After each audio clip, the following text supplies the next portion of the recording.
if we settle and stay in that phase, that's where we get in trouble. That's when we get in trouble. We don't give to God so we can get something back from God. Okay? That's not the way it works. That's not the way it should work. Alright?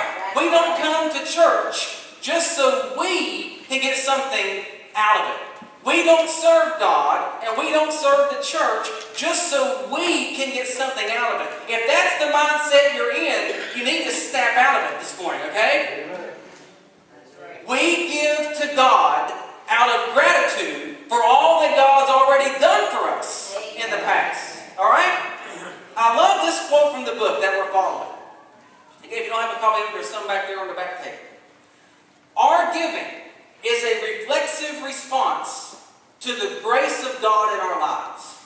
It doesn't come out of altruism or philanthropy. It comes out of the transforming work of Christ in us. This grace is the action. Our giving is the reaction.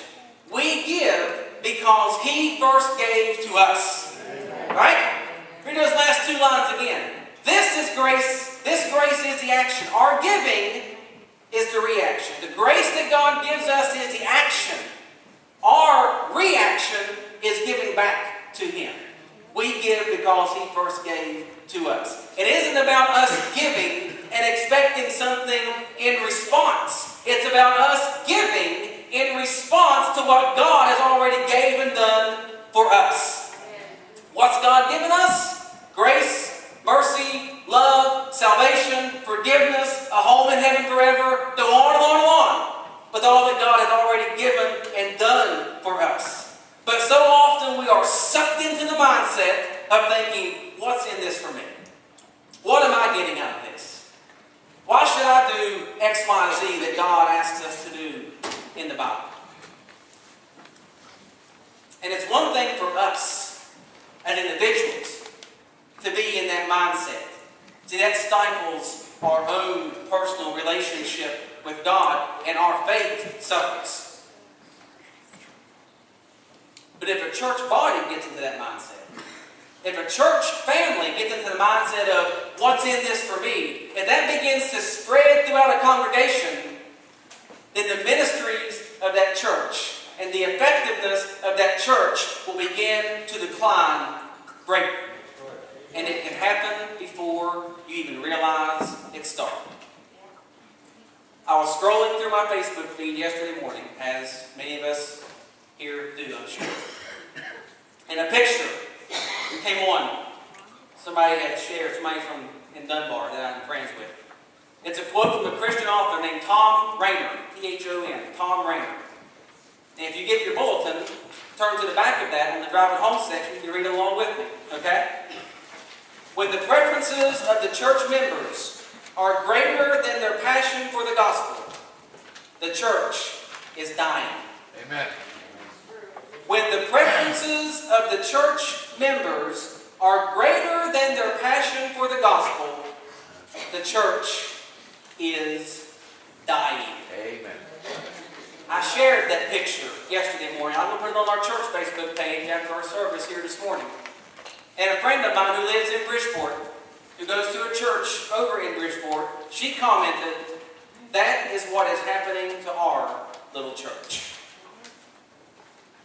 That's the attitude that many of the Israelites had back in Malachi. Their preferences, their wants, their desires had overtaken their passion for serving God with a sincere heart. And it didn't make God happy. It upset Him. And we're no different today.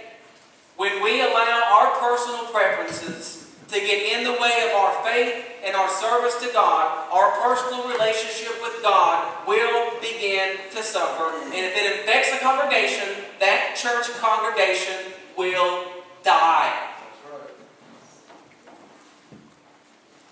And Satan just sits back and smiles. Says, there goes another one. Another one bites the dust, right? Sits back and smiles, loves it, laughs at us. But here's the good news. I don't want to be a doom and gloomer here this morning, okay? Here's the good news of it all. Not all of the Israelites were in that mindset. Okay? So if we look at Malachi chapter 3, verses 16 and 18, we want to reread those 3 verses. It said, those who feared the Lord, in other words, those who were in good standing with God, those who feared the Lord talked with each other, and the Lord listened and heard. A scroll of remembrance was written in His presence concerning those who feared the Lord and honored His name. On the day when I act, says the Lord Almighty, they will be my treasured possession. I will spare them, just as a father has compassion and spares his son who serves him. And you will again see the distinction between the righteous and the wicked, between those who serve God and those who do not. A scroll of remembrance was written concerning those who feared God and did right. Why do we write stuff down? Why do we write stuff down? So we remember, right? So we can look back and remember what it is that we wrote down. And if God is still keeping a scroll of remembrance for all of us, and I believe He is, 2 Corinthians chapter 5 verse 10 says, we must all appear before the judgment seat of Christ, so that each of us may receive what is due us for the things done while in the body, whether it is good or bad. A scroll of remembrance is being written down for all of us. And we're one day going to have to face that scroll, right? Don't answer it out loud. Answer it to yourself. What does your scroll look like this morning? What does your scroll look like? See, it's not about you. It's not about us. It's not about our wishes and our desires always being met. It's not about us giving or serving God just simply out of habit or because we can get something out of it. That's not what it's about.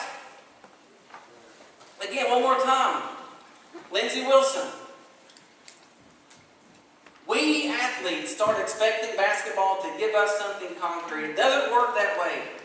Athletes who are successful focus more on what they can give to the game than what the game can give to them. I'll put a few words in here, okay? The Christians who are successful focus more on what they can give to God than what God can give to them. Our spiritual lives and our church will only be successful and fruitful if the focus is on what we give instead of what we get. And what we give to God and how we give to God reflects our attitude towards God. What we give to God and how we give to God reflects our attitude towards God. And again, 2 Corinthians 5:10, our scroll is going to be there. We're going to have to answer for it. Both good or bad. So what does the scroll look like this morning? We're going to sing hymn number 395, Take Time to Be Holy. And as we sing this hymn this morning, you are invited to come and pray at the altar. You can pray about your own life. You can pray about whatever you want to pray about. But whatever your need is, take the time to come up and pray about it.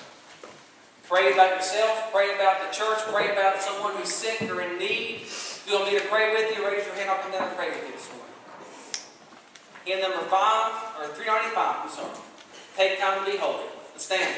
Let's sing together. Amen.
97, we're going to sing I Need Thee Every Hour. Those that want to pray, continue to pray. We're going to sing 397 this morning.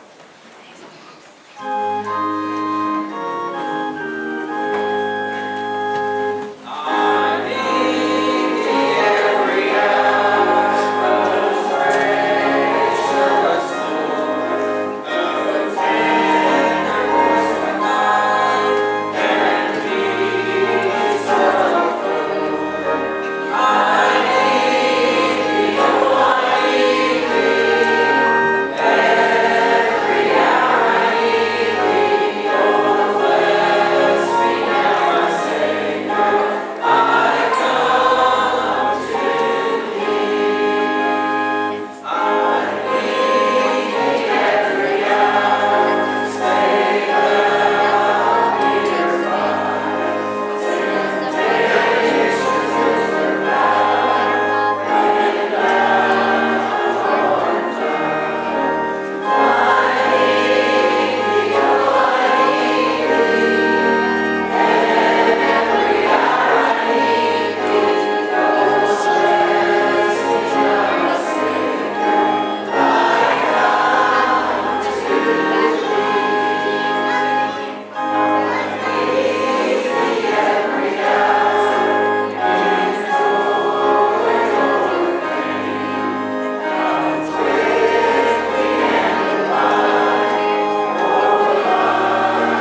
this week. And just an announcement for coming weeks here. Lent is going to be here before we know it.